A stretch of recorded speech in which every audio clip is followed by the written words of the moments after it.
आपने कभी कुछ नहीं सोचा, कभी कुछ नहीं।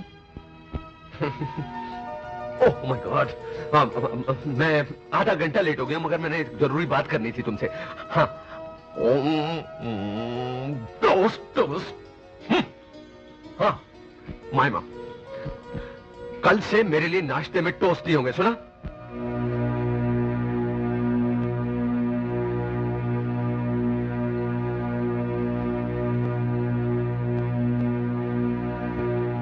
Sorry mister, no vacancy. Mister manager, आपने हमें यहाँ बुलाकर वापस ही भेजना था, तो हमें बुलाया क्यों? सवाल मत करें, आप लोगों को जवाब मिल चुका है। अरे ये जवाब सुन सुनकर तो हमारे कान पक चुके हैं। जी चाहता है अपनी ये डिग्रियां और काबिलियत के सर्टिफिकेट फाड़कर आपके मुंह पर दे मारूं। कैसा शोर है ये? सर, एक आदमी नौकरी न मिलने की वजह से हंगामा कर रहा है। उसे मेरे पास भेजो। आप इस मुल्क के टैलेंट को डीमोरलाइज कर रहे हैं और मजबूर कर रहे हैं कि हम ये मुल्क छोड़कर किसी और मुल्क के लिए काम करें। याद रखें, हर कहत खत्म हो सकता है। जिस मुल्क में जहनों का कहत पड़ जाए, वो कौमें मफलूज हो जाती हैं। Good bye.